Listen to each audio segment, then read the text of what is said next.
दोस्तों स्वागत है आप सभी का हमारे ग्राम सभा हरपुरा के अंबेडकर नगर और अंबेडकर टोले पर। बचपन में जब हम इस रास्ते से होकर गुजरते थे तो जब इधर नज़र आती थी तो सोचते थे पहले ये गौतम बुद्ध जी का जो मूर्ति है, प्रतिमा जो बनाया गया है वो तो नहीं था। सबसे पुराना जो है डॉक्टर भीमराव अम्बेडकर जी का है। उस समय हमें ये नहीं पता था कि सिर्फ दिमाग में और ख्याल में यही आता था कि ये आखिर कौन ये महान पुरुष है, आखिर किनकी मूर्ति बनाए गए यहाँ पर। उस समय कोई आइडिया नहीं था, कोई हमें बताने वाला नहीं था। लेकिन जैसे जैसे बचपन से अब युवा में हुए और ये हमें ज्ञान और ना कोई यहाँ के ही व्यक्ति या फिर कहीं और के किसी ने हमें नहीं बताया। फिर एक बार ऐसा आया कि हमारे जो हरिजन कास्ट के या फिर यूँ कह लिए दलित समाज के एक व्यक्ति थे, उनकी जो मतलब लड़की जो थी और हमारी सिस्टर का एक फ्रेंडशिप था और वो थी पकड़ी के रहने वाले। तो उन्होंने अपना जो शादी का कार्ड भेजा उस पर हम देखे कि डॉक्टर भीमराव अम्बेडकर जी का, गौतम बुद्ध भगवान जी का फोटोस लगा था। ये हमें देख कर के बहुत ही अचंभव हुआ कि आखिर भगवान का जो फोटो क्यों नहीं लगा है। उस समय हमें बहुत ज़्यादा मतलब दुख हुआ और गुस्सा भी लगा कि ऐसा ये लोग क्यों कर रहे हैं। उतना उस समय मतलब हेट था।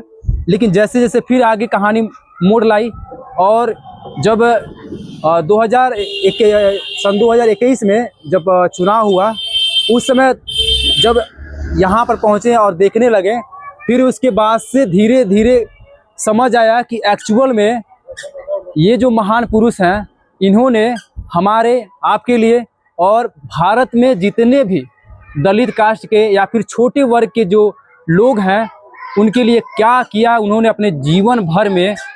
वो जिसकी अगर मोल चुकाना पड़ जाए तो यूँ समझ लीजिए हमारे शरीर का एक एक बूंद खून का कतरा अगर बहा दिया जाए फिर भी कम पड़ जाएगा। ये वो चीज़ों इन्होंने किया था। हालात उस समय देखिए, भारत देश आज़ाद नहीं था। एक तरफ भारत के लोग जो थे ब्रिटिश सरकार से लड़ रहे थे कि हमें स्वतंत्रता चाहिए। ब्रिटिश का जो हुकूमत था वो था ही, लेकिन उसके बावजूद हमारे लोग जो थे, उच्च वर्ग के जो लोग थे, जो नीच और छोटे कास्ट के जो लोग थे, हरिजन कास्ट के या फिर दलित समाज के जो लोग थे, उनके लिए वो ऐसा पीड़ा उनको देते थे, ऐसा उनको प्रति व्यवहार था और नज़रिया था, देखने का रुतबा जो था वो इतना ज़्यादा मतलब ख़राब था कि उसकी क्या ही कहा जाए। मंदिर पे प्रवेश करने तो छोड़िए, मंदिर से कुछ दूर पहले ही देख लेते थे अगर उच्च वर्ग के लोग दलित समाज के किसी भी व्यक्ति को, तो उन्हें मारते थे, पीटते थे। एक बार जब हम लोग कहानी हिस्ट्री दोहराते हैं तो हम सोचते हैं कि एक दलित कास्ट की मतलब व्यक्ति थे और मानव थे, जो पुरुष थे, वो मंदिर में बिना पूछे ही पुजारी लोग से चले गए थे। उसके बाद उन्हें इतना मतलब पीड़ित किया गया, उन्हें इतना मारा गया कि ये सब देख करके बाबा साहेब के अंदर इतना आक्रोश और जो कहते हैं ना, इतना हेट और नफरत होने लगी कि जिसकी कोई सीमा नहीं है। उस समय जो बाबा साहब ये है, उस समय से लेकर अब तक के डेट में आज हमारे पास इंटरनेट है, यूट्यूब है, सोशल मीडिया है, पावर है, नॉलेज है, हर चीज़ सुविधा है। लेकिन आज के वक्त में भी कोई ऐसा व्यक्ति नहीं है कि इनके जैसा काम कोई कर पाए या फिर इनके जितना पढ़ाई और उच्च स्तर के कोलंबिया यूनिवर्सिटी, ऑक्सफोर्ड यूनिवर्सिटी या फिर आपका इंग्लैंड इकोनॉमिक्स से या फिर मुंबई जैसे बड़े बड़े जो सिटीज़ हैं वहाँ से वकालत या फिर कानून की पढ़ाई करके इतने उच्च वर्ग तक की डिग्रियाँ हासिल करें। आज जो ये सामने दिख रहे हैं ये इनकी कोई मतलब वजूद नहीं था। सोच के देखिए, जिस ज़माने में लोग हरिजन कास्ट के लोग को इतना पीड़ित करते थे, उनके पीछे ऐसे करके बांध दिया जाता था कि जिस रास्ते से चलते थे वो ज़मीन गंदी हो जाती थी तो उनके पीछे झाड़ू बांध करके लगा देते कि झाड़ू से ज़मीन को साफ करते हुए चला जाए करें लोग। ये हालत थी उस समय। बाबा साहब हमें लगता है 10वीं और 11वीं कक्षा में थे जब उनको मतलब बैलगाड़ी उस समय चलता था और वो मतलब अच्छे मतलब समृद्ध परिवार से थे। एक बार जब अपने बैलगाड़ी से जा रहे थे, लेकिन उन्होंने ये नहीं बताया कि हम किस बिरादरी से बिलोंग करते हैं। और जैसे ही वो जो उच्च वर्ग के जो लोग थे जिनका बैलगाड़ी था, जैसे ही उन्हें पता चला वो गाड़ी पर से धक्का दे दिया उनको। उन्होंने कहा कि हम दुगने पैसे देंगे लेकिन प्लीज़ हमारे स्कूल तक छोड़ दीजिए। लेकिन उन्हें नहीं छोड़ा गया, सिर्फ ये बोल करके कि तुम नीच वर्ग की जाति हो, तुम अछूत हो, तुम दलित वर्ग के हो, तुम्हारी कोई वजूद नहीं है हमारे रियल लाइफ में, तुमको हम नहीं बैठा सकते हैं। सोचिए क्या ऐसा भी हमारा समाज हो सकता है? ऊपर बैठा भगवान भी सोचिए, बनाने वाले में इस धरती पे जो कोई भी है, मनुष्य जो है, उनके खून में कोई कलर में डिफरेंस तो नहीं है, लेकिन सोच के देखिए कि उस समय मानसिकता कैसी थी कि लोग इंसान इंसान के ही भाईचारे के लिए कितना ज़्यादा तरसते थे, मंदिर में दर्शन नहीं कर पाते। तो वो चीज़ों इन्होंने किया, शुरू में इन्होंने स्ट्रगल किया, और जैसे जैसे अपने बचपन में देखते गए कि उच्च वर्ग के जो लोग हैं या फिर जो ब्राह्मण या क्षत्रिय हैं, वो लोग हमारे साथ, हमारे बिरादरी के जो लोग हैं उनके साथ किस तरह के व्यवहार कर रहे हैं। अगर हम कुछ नया अपना जो ठोस कदम नहीं उठाएंगे, कुछ आगे करके अगर कुछ अलग नहीं करेंगे, तो शायद हमारे बिरादरी के जो लोग हैं ऐसे ही न जाने कितने सालों तक, कितने आने वाले वर्षों में ऐसे ही पीड़ित और ऐसे ही दुख के साथ जिएंगे। वो अपनी जो स्वतंत्र ज़िंदगी चाहिए, जो जीना चाहिए, वो नहीं मिलेगा। अपनी कहानी शुरुआत करते इन्होंने इतना वो स्ट्रगल किया, इतनी उनकी मानसिकता और इतना अपना ध्यान लगाया पढ़ाई में कि आगे चल के इतना मतलब इतना पढ़ने में सर्वश्रेष्ठ हुए कि यहाँ की जो भारत सरकार थी, जो मुंबई की जो उस समय के राजवंश जो थे, राजा जो लोग थे, वो लोग स्कॉलरशिप पे इनको भेजने के लिए अमेरिका भेजे, वहाँ से लंदन भेजे। सोच के देखिए आज के समय में अगर इंग्लैंड या फिर अमेरिका जैसी कंट्री में अगर जाना रहे बाय द एयरप्लेन के थ्रू टिकट में, तो कितना कॉस्टली पड़ता है। लेकिन उस ज़माने में सोचिए कितनी इनकी जो पढ़ाई में सक्षम थे कि राजा महाराजा थे, कितना खुश थे कि इनको स्कॉलरशिप पे वहाँ भेजते थे। हम भी सोचते थे कि यार उस समय इतना महंगा, जो पैसे की किल्लत थी, गरीबी इतनी डाउन थी, लेकिन कैसे पढ़ाई की। ऐसे ऐसे इन्होंने करते गए। जब ये महान डिग्रियाँ जब हासिल कर लिए, इनके पास इतना ज्ञान आ गया कि कब कौन सा डिसीजन लेना है। ना ये कहीं हिंसा का इथी किए, ना ही कहीं पे लड़ाई झगड़ा किया, ना कुछ नहीं, बल्कि अब जब भी किसी भी असेंबली में जाते थे, चाहे लोकसभा हो चाहे राज्यसभा हो, या फिर गांधी जी हो या फिर पंडित जवाहरलाल नेहरू, इन सब के सामने जाते थे, जब अपनी बात रखने लगे तो वहाँ पे भी इनको ये देखा जाता था कि यार ये अछूत जात के लोग हैं, ये इतने छोटे कास्ट के लोग, ये व्यक्ति जो है आखिर कैसे इतना बड़ा पावरफुल, इतना इसके अंदर कैसे ज्ञान है, इतना डिग्री कैसे हासिल कर लिया को। शायद अगर उस समय इन्होंने उतना स्ट्रगल और मेहनत और पढ़ाई और शिक्षा में उतना सर्वश्रेष्ठ ज्ञान नहीं पाया होता, तो आज इनको भी वहाँ पर बैठने के लिए जगह नहीं मिलती। बैरिस्टर की नौकरी पे जॉब कर रहे थे मुंबई में, उस समय इनको पानी पीने के लिए वहीं पर दूसरे उच्च वर्ग के जो लोग थे उनको पानी पीने के लिए दिया जाता था, लेकिन इनको पानी के लिए पीने के लिए बोला जाता था कि आप अपने घर से पानी लेकर आइए, तब आपको पानी पीने को मिलेगा। क्या इतना समाज इस तरह था उस समय का? यानी अब इतना समझ सकते, इतना पावरफुल होने के बावजूद भी, इतनी पावरफुल जॉब होने के बाद भी इनको इस नज़रिए से देखा जाता था। यही सब देखते गए, फिर उन्होंने अंतिम में लास्ट में निर्णय लिया कि चाहे कुछ भी हो जाए, मैं अपने इस समाज को एक सर्वश्रेष्ठ समाज में बनाऊंगा। आगे चलकर जैसे ही इनके मतलब पत्नी का देहांत हो गया, उसके बाद से जब 40 41 साल के जब हो गए, उसके बाद उन्हें लास्ट निर्णय लिया कि मैं वहीं पर देखिए फिर से एक नया मोड़ आने लगा। फिर उसके बाद से क्या हुआ, सिख जात के, मुस्लिम धर्म के या फिर आपके ईसाई धर्म के, ये तीनों बिरादरी के, आप हिंदू धर्म, चारों बिरादरी के लोग प्रपोजल देने लगे कि आप हमारे समाज में आ जाइए, हमारा मुस्लिम धर्म संप्रदाय कबूल कर लीजिए, अपना लीजिए, ईसाई धर्म अपना लीजिए, हम आपको आरक्षण देंगे, हम आपको सपोर्ट करेंगे, आपके जितने भी लोग हैं।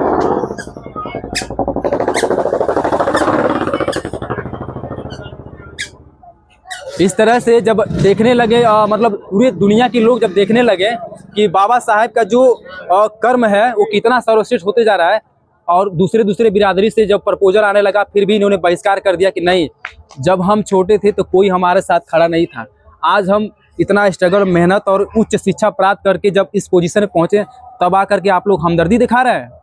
किसी की बात उन्होंने नहीं सुनी, सीधा उन्होंने बोला कि हम एक अलग अपना समाज बनाएंगे, और ऐसा समाज बनाएंगे जिसकी कोई कहते ना तुलना नहीं कर पाएगा। किसी की हिम्मत नहीं होगी कि आगे चल के कोई इन फ्यूचर में जाके कह पाएगा कि तुम नीच जात के हो या फिर दलित कास्ट के हो और तुम ये नहीं कर सकते हो, तुम वहाँ नहीं जा सकते हो, तुम मंदिर में प्रवेश नहीं कर सकते हो, तुमको हम यहाँ नहीं बैठाएंगे, तुमको हमको दूसरे जगह बैठाएंगे। ये सब चीज़ें, उन्हें सारी चीज़ें ख़त्म कर दिया। आखिर भी उन्होंने जब सारे धर्मों को उन्होंने पूर्ण रूप से जब एनालिसिस किया, यूँ कह लीजिए जब अध्ययन करने लगे, तब अंत में उन्हें समझ में आया कि सबसे श्रेष्ठ धर्म जो है बौद्ध धर्म है। वहाँ पर हर एक मानव को मानव समान देखा गया, न कि उनके स्टैंडर्ड पे देखा गया, न कि उनके जात बिरादरी पे देखा गया कि हाँ फलाने हैं तो इनको यहाँ पे बैठाया जाएगा, और उनसे जो छोटे हैं अगर थोड़ा उनका कास्ट थोड़ा नीचे है तो उनको यहाँ पर बैठाया जाएगा, उनको ये इज्जत दिया जाएगा, उनको वो इज्जत दिया जाएगा। ये सारे चीज़ों को छोड़ करके जब लास्ट में उन्होंने बौद्ध धर्म अपनाया, और बौद्ध धर्म जब अपनाया तो उन्होंने आखिरी में मुंबई यानी महाराष्ट्र में अपने पूरे दलित समाज के जो भी भाई बहन थे उनको सभी लोग को एक असेंबली में इकट्ठा किया, और वहाँ पर जाकर उन्होंने निर्णय लिया कि आज से ना ही मैं दलित हूँ और ना ही मैं एक हिंदू धर्म हूँ, मैं एक मुक्त मानव हूँ जिसकी अपने खुद का एक स्वतंत्र जीवन है, और मैं जो चाहूँगा वो मैं करूँगा। सारे चाहे पंडित जवाहरलाल नेहरू, चाहे गांधी जी रहे या फिर जो भी लोग थे, सब ने उनकी बातों को माना अंत में चल करके। और लास्ट में गांधी जी ने एक बात सोचा, पंडित जवाहरलाल नेहरू उस समय के प्रधानमंत्री थे, उन्होंने कहा कि पूछने लगे गांधी जी कि अपना संविधान है किनको दिया जाए लिखने के लिए। तो फिर पंडित जवाहरलाल नेहरू बोले कि गांधी जी ऐसी बात है बाबा जी कि हम देश विदेश से लोगों को बुला रहे हैं और सबको हम कह रहे हैं कि मतलब उनको योगदान दे रहे हैं कि आप अपना अपना नॉलेज ज्ञान रखिए कि संविधान कौन लिखेगा। फिर गांधी जी ने वहाँ पर डिसाइड किया कि हमें लगता है कि जो शोषण हुआ है जिस व्यक्ति का, अगर उसको अगर दिया जाए संविधान लिखने के लिए तो सोच के देखिए वो कैसा संविधान लिखेगा। आपका क्या ख्याल है? डॉक्टर भीमराव अम्बेडकर क्या कर, उनके बारे में क्या ख्याल है? तब वहाँ पर पंडित जवाहरलाल ने बोला कि हाँ आपने बिल्कुल सही कहा है, और ये जो कार्यभार है हम डॉक्टर भीमराव अम्बेडकर को सौंपेंगे। सोच के देखिए कि किस हालातों से गुजरे, 4 बच्चे मर गए, एक बच्चा जो था बीबी भी मर गई। अपने परिवार के साथ साथ इन्होंने समाज के लिए जीवन भर इन्होंने वो त्याग किया, तब जा कर के आज हम भगवान के रूप में इन्हें आज पूजते हैं। भगवान ने इंसान बनाया, लेकिन इंसानों ने ऐसा अपना कर्म कांड किया कि आज भगवान को हम लोग जानते भी हैं, लेकिन फिर भी हम लोग इनको पूज रहे हैं। क्यों? क्योंकि भगवान के रूप में आकर के हमें और आपको इस तरह स्वतंत्रता जीने का हक दिया कि हम जिस तरह चाहें अपने जीवन जी सकते हैं, ना कि किसी के अंदर में रह करके मुझे इस तरह जीना है, मुझे उस तरह जीना है, तुमको ऐसा ही करना है। तो आज इनका जन्म जो था 14 अप्रैल आज ही के दिन 1891 में हुआ था, यानी आज से लगभग 135 साल पहले हुआ था। इनकी मरने की अगर डेट दिखाया तो कम से कम नहीं कुछ तो 70 साल से ऊपर हो गया, और जीवन जो इन्होंने कम से कम 57-58 साल तक जिया अपने जीवन काल में, इतना दिन हो गया। लेकिन फिर भी आज देखिए, फिर भी हम लोग कितने हर्षोल्लास के साथ हर साल इनका जन्मदिन जो है मनाते हैं। शायद यही वजह है, यही उनका कर्म जो है, इनका जो अस्तित्व है आज भी बरकरार है, और आने वाले समय में देखिएगा हमेशा बरकरार रहेगा। हम देखिए इस वक्त थे कुशीनगर डिस्ट्रिक्ट में, लेकिन हम जब से अप्रैल आता है तब से हम सोचने लग जाते हैं कि इस बार बाबा साहब के लिए कुछ और अलग करेंगे। इनके लिए जितना कर लिया जाए हम लोग कर देना वो बहुत ही कम है, क्योंकि इन्होंने जो किया है वो सिर्फ हमें, हमारे ही और आपके ही लोगों ने किया, लोगों के लिए किया है, हक के लिए लड़ा है। तो आज आइए, आज हम और आप सब मिल करके खुशी के साथ इनके जन्मदिन पर अपने गांव हरकुरा से इस रैली को हम लोग निकालेंगे, और जो भी हमारे ग्राम सभा के टोले हैं वहाँ पर हम सबको घुमाएंगे और बताएंगे कि हाँ हमारे बाबा साहब जो थे, ये डॉक्टर भीमराव अम्बेडकर जो थे, चाहे किसी भी बिरादरी के लोग हों, उन सब के लिए इन्होंने क्या किया है। तो यही सब चीज़ें था। आशा करते कि आप लोग जहाँ कहीं भी होंगे, किसी भी बिरादरी से बिलोंग करते होंगे, डॉक्टर भीमराव अम्बेडकर के प्रति आप लोग समर्पित होंगे, आप लोग उनका सम्मान करते होंगे। तो आगे अब देखते हैं कि रैली की किस तरह व्यवस्था हुई है, और शाम को यहाँ पर जो भी व्यवस्था रहेंगे वो भी हम दिखाएंगे। और अंत में कुछ ऐसी चीज़ें हैं जो मैं आपको दिखा रहा, जब उन्होंने लास्ट में जो मुंबई में जब बुला दिया, तो कुछ ऐसी चीज़ें हैं जो उन्होंने अंतिम शब्द जो बोले हैं, मैं उसको दोहरा रहा हूँ, एक बार देखिएगा। जब उन्होंने गौतम बुद्ध जी का मतलब धम्म का मतलब उनकी भक्ति का, उनके धर्म का उन्होंने व्याख्या किया और पढ़ा, तब जाकर उन्होंने डिसाइड किया। तो उस समय लिखे थे ये, मैं उसको दोहरा रहा हूँ। मेरे प्यारे बहनों और भाइयों, मैंने हिंदू धर्म का त्याग कर दिया। रुकिएगा, एक में वीडियो रुकिएगा। जब मुंबई और पुणे में अब आखिरी जब चरण सीमा आ गई, तो वहाँ पर दलित समाज के लिए, यानी हमारे और आपके लिए, या फिर किसी भी जो छोटे कास्ट की बिरादरी के जो लोग बिलोंग करते थे उनके हक के लिए उन्होंने अंतिम सभागार बैठाया और वहाँ पर उन्होंने क्या कहा सुनिएगा। मेरे प्यारे बहनों और भाइयों, मैंने हिंदू धर्म का त्याग कर दिया है और महान बुद्ध और उनके धम्म को गले लगा रहा हूँ। धम्म मतलब होता है बौद्ध धर्म का जो प्रचार होता है, जो उनकी धर्म जो होती हैं उसका धम्म का ही होता है। फिर उसके बाद उन्होंने कहा जो ज्ञान और समानता, सदाचार और करुणा पर आधारित है। यानी इसलिए क्योंकि बौद्ध धर्म में जो है ये नहीं देखा गया कि किसको कौन सा मतलब हक दिया जाएगा। ये इसमें क्या ज्ञान और समानता, यानी एक समान, सदाचार और करुणा मतलब क्या, प्यार और स्नेह, सबके प्रति एक जैसा होगा। फिर उसके बाद उन्होंने कहा सुने मेरे भाइयों और बहनों, मैं अब ना ही हिंदू हूँ और न ही एक अछूत हूँ, मैं एक मुक्त मानव हूँ, एक आज़ाद इंसान जो इस हानिकारक समाज व्यवस्था और गुलाम नहीं हूँ। इसलिए मैं भाइयों और बहनों, मैं ये प्रतिज्ञा करता हूँ कि मैं अपना शेष जीवन, यानी उस समय इनकी एज लगभग 45 साल से क्रॉस कर रही थी। रोक दीजिए। 45 साल की एज जब क्रॉस कर रही थी तो उन्होंने दूसरी शादी किया था, उसी समय ये निर्णय ले रहे हैं। फिर उसने कहा कि हमारी जो बची कुची ज़िंदगी है, मैं वो बौद्ध धर्म का प्रकाश फैलाने में, बौद्ध धर्म का जो भी चीज़ें हैं उसको फैलाने में हम अपना सारा जीवन व्यतीत करेंगे।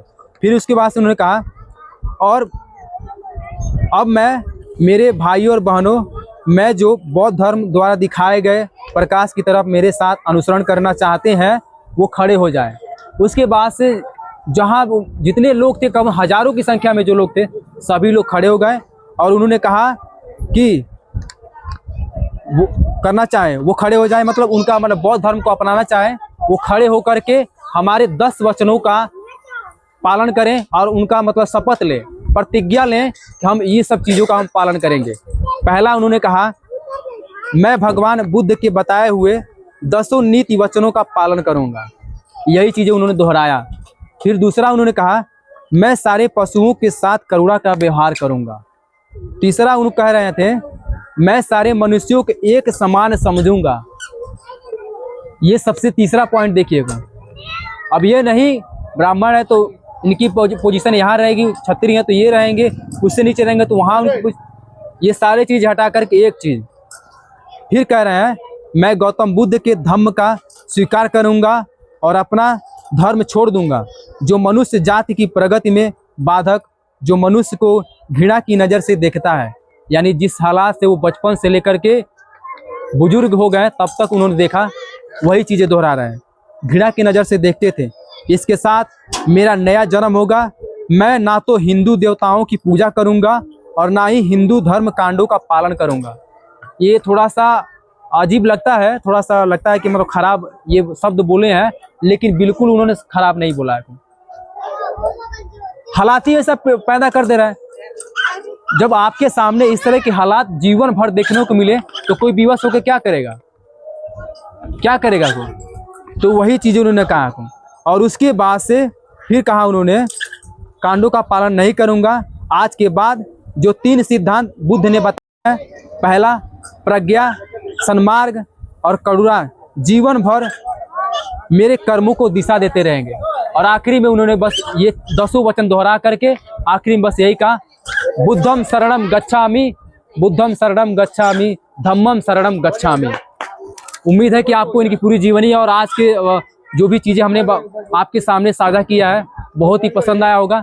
अब रैली की जो शुरुआत है वो करेंगे। एक बार फिर डॉक्टर भीमराव अम्बेडकर और गौतम बुद्ध जी को एकदम साथ साथ प्रणाम करते हैं, नमन करते हैं। ये भगवान के रूप में अगर कह लें इस कलयुग में दूसरे अवतार हैं। चलिए आगे जो रैली की व्यवस्था है अब वहाँ पर मिलते हैं। नमस्कार। यहाँ की जो भी चीज़ें हमने आपको एक्सप्लेन कर दिया है। थोड़ा आप चलते हैं गांव के उत्तर साइड में एक और बाबा साहेब का मतलब प्रतिमा है, वहाँ पर क्या व्यवस्थाएं कैसी हैं, चलिए वहाँ पर अब देखते हैं और वहाँ पर आपको मिलाते हैं। फिलहाल अभी यहाँ की जो व्यवस्थाएं सारी चीज़ें रेडी हैं। इधर आपका जो डीजे वीजे के साथ मतलब इस रैली को निकाला जाएगा, तो यहाँ पर तैयारी चल रहा है। और जो भी डेकोरेशन वाली चीज़ें हैं देखिए किस तरह लगाई गई हैं। अब चलिए हम लोग वहाँ चलते हैं, वहाँ का देखते हैं क्या व्यवस्थाएं हैं।